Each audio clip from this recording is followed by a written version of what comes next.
First thing I did was kind of wrap up the guitar between some layers of wood here and strap it in real good to protect it so I can get it in all kinds of different positions, like hanging it upside down to get glue in where the glue needs to go and stuff like that. Cleaned out all the splinters from the crack and did a dry test first to make sure that everything was good and tight.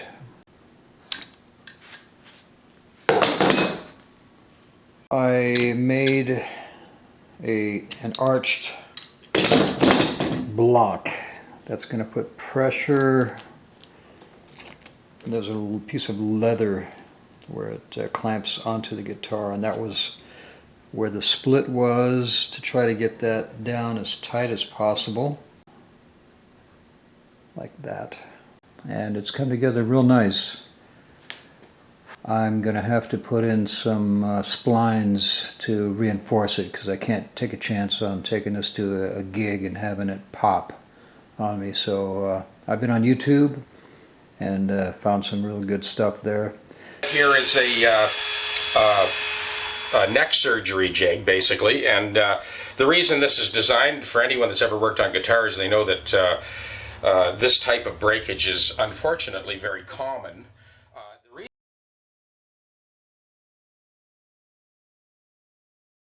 So I went on YouTube and saw the jigs that the pros were using. So I've kind of put something together here in the shop to kind of simulate what they were doing. This is my router setup. Made this plate for my router, and it rides like that to cut a slot on one side. Then you flip the router over to the other side and you cut the slot on the other side. These blocks that are putting pressure on it, and they're snug enough to where I'm pretty confident this thing is not going to move. Alright, so I've got a piece of tape on the router bit here. It's making contact kind of right here by the I'm going to have to bring the guitar in this direction. Messing around here trying to find just the sweet spot. I'm going to do a real shallow cut just to kind of see where I'm at. Always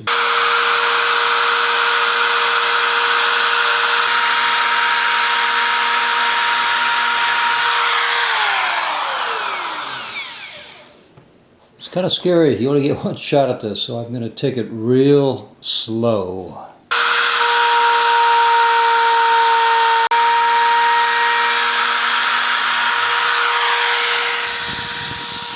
I don't know if I mentioned it, but the reason for the two splines is because you've got a truss rod in the middle you got to avoid.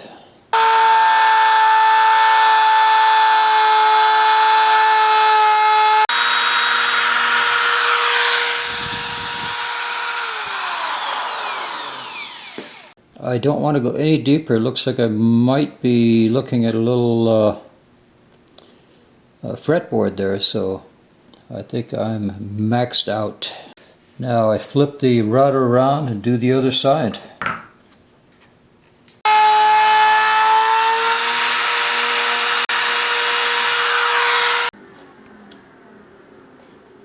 I think that might be good.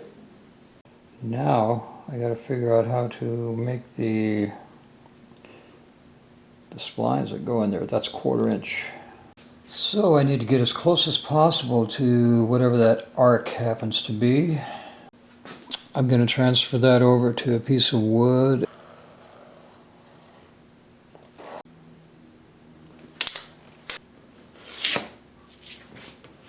A center line on this piece of wood here. And get yourself a stick and just make some random holes on this end, and a small drill bit here. I'm just going to hold it on this one, see how it looks to do the arc.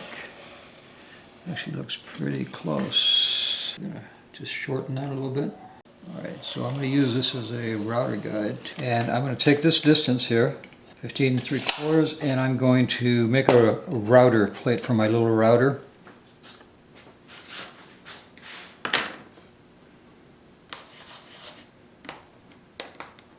So I took some 1/4 inch material, countersunk it halfway through, and this will be the compass, the router compass. 15 3/4 is my stick measurement here. So I'm going to duplicate that on here to the router bit, 15 3/4. And that's going to be the pivot point for this thing, this apparatus here.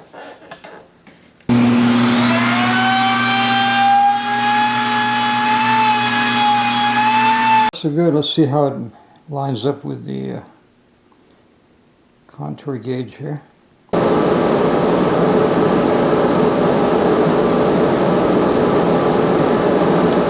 We rough cut it on the bandsaw. Now I'm going to put it back and give it a nice finish with the router.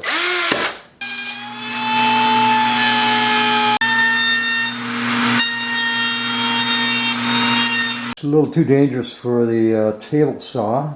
Run that through the bandsaw. We're looking for a 1/4 inch finish, so probably run it through at like 5/16.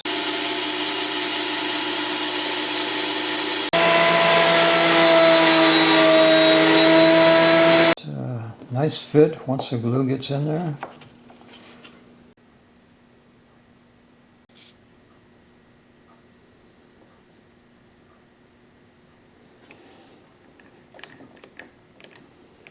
I glued in one of the splines, and I'm getting ready to cut it down as close as I can so there'll be minimal sanding. I've got down one layer masking tape. I'm going to put down a second layer so that if I go through all the layers, I'm going to put a few layers of masking tape on here. If I hit the orange one, I'll know I'm getting too close to the finish. So this is the third layer. It's got an arch. This is flat, but when I get to here, it's got an arch. I'm just going to keep it straight. I do not want to screw this up. This is the first time for me doing one of these, so I'm being real cautious now.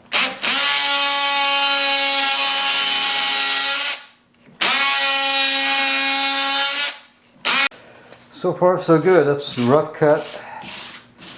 Now I'm going to cut the other side. This one I plan on going at an angle. This material here to make it easier to sand down.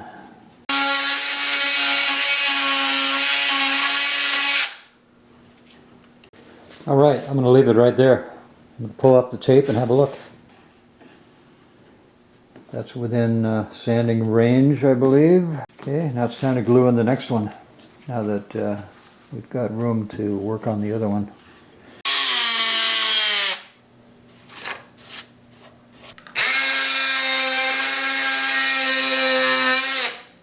Second one came out closer. Didn't have the fear that I had on the first one. Alright, one more round on the very first one I did. I've got a light layer, orange layer, and then one more layer. I just want to get this a little bit closer, just for less sanding. This is so easy. Got to be careful. It's got to rise right here. Alright, so far I managed not to screw it up. Layer of orange tape protecting the finish. I'm going to gently try to sand what I've got there with a vibration sander, 320 paper, and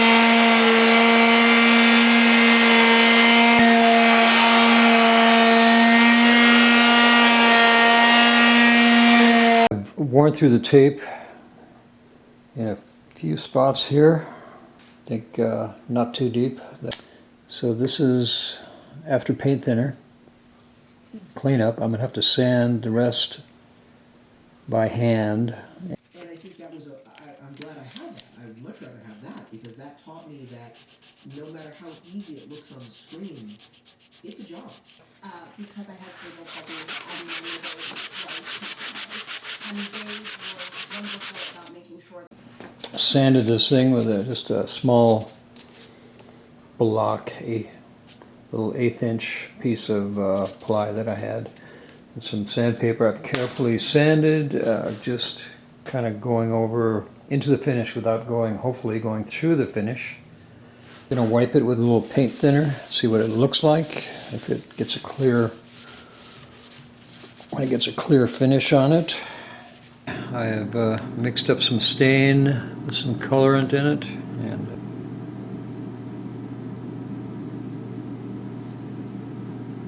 some golden oak Minwax stain, and I got some Tinsol and just put a little bit of yellow orange. Okay, I've messed with it and messed with it. It's the best I can do. Now it just needs a clear coat. Biggest tips I've got are don't put it on too thick and let it dry plenty of time. It says 2 hours you can recoat. I recommend very thin coats, and if you can't do it within 2 hours, you got to wait 3 days before you can put any more on. So I've taken my time here, many coats on here, and I've let it dry much longer than they recommended. So after sanding down the neck with 1000, 1200, 1500, and 2000 grit sandpaper, I'm using polishing compound.